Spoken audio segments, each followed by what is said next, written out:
ब्रह्मा जी कहते हैं, नारद, जब वर देकर भगवान शंकर अंतर ध्यान हो गए तब संध्या भी उसी स्थान पर गई जहाँ मुनि मेधातिथि यज्ञ कर रहे थे। भगवान शंकर की कृपा से उसे किसी ने वहाँ नहीं देखा। उसने उस तेजस्वी ब्रह्मचारी का स्मरण किया जिसने उसके लिए तपस्या की विधि का उपदेश दिया था।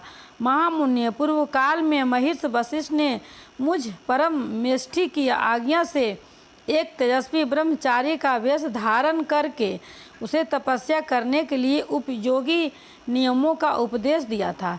संध्या अपने को तपस्या का उपदेश देने वाला उन्हीं ब्रह्मचारी ब्राह्मण वशिष्ठ को पति रूप से मन में रखकर उस महायज्ञ में प्रज्वलित अग्नि के समीप गई। उसी समय भगवान शंकर की कृपा से मुनियों ने उसे नहीं देखा। ब्रह्मा जी की वह पुत्री बड़े हर्ष के साथ उसी अग्नि में प्रविष्ट हो गई।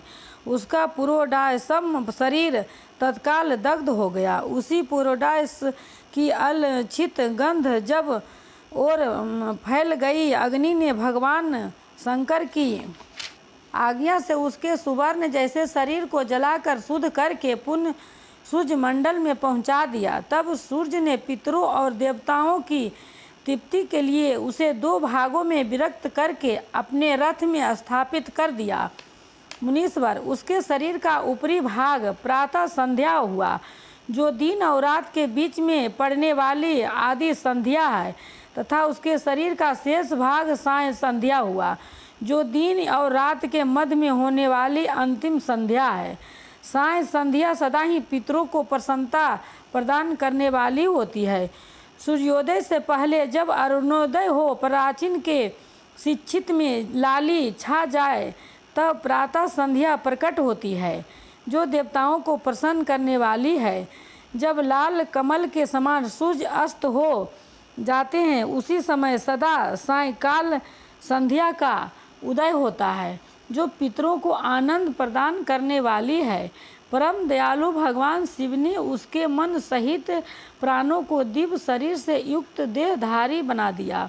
जब मुनि के यज्ञ की समाप्ति का अवसर आया, तब वह अग्नि की ज्वाला में महर्षि मेधातिथि को तपाए हुए सुवर्ण की सी कांति वाली पुत्री के रूप में प्राप्त हुई।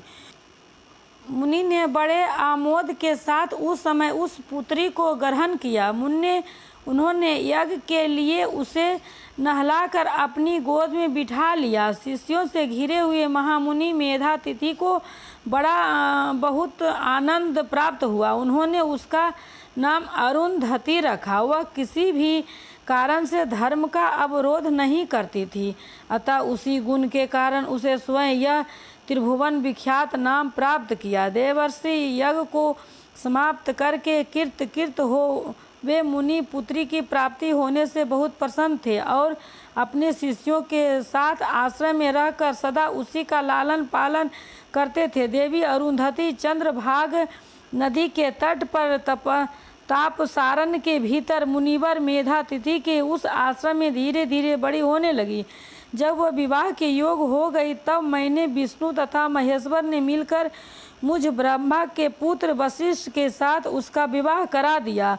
ब्रह्मा, विष्णु तथा महेश के हाथों से निकले हुए जल से सिरपा आदि 7 परम पवित्र नदियाँ उत्पन्न हुई। मुनि मेधातिथि की पुत्री महासाध्वी अरुंधति समस्त पतिव्रताओं में श्रेष्ठ थी। वह महर्षि वशिष्ठ को पति रूप में पाकर उनके साथ बड़ी शोभा पाने लगी। उससे शक्ति आदि शुभ एवं श्रेष्ठ पुत्र उत्पन्न हुए।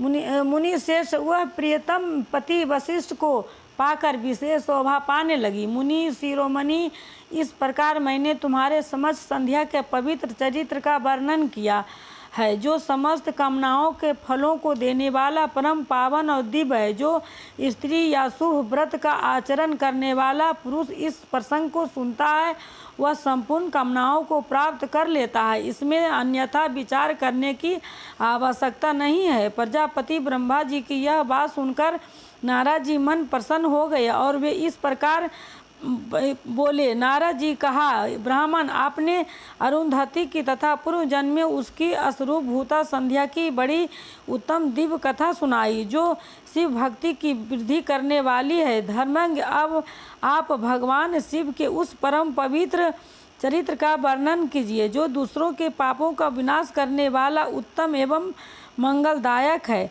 जब कामदेव रति से विवाह करके हर्षपूर्वक चला गया, दक्ष आदि अन्य मुनि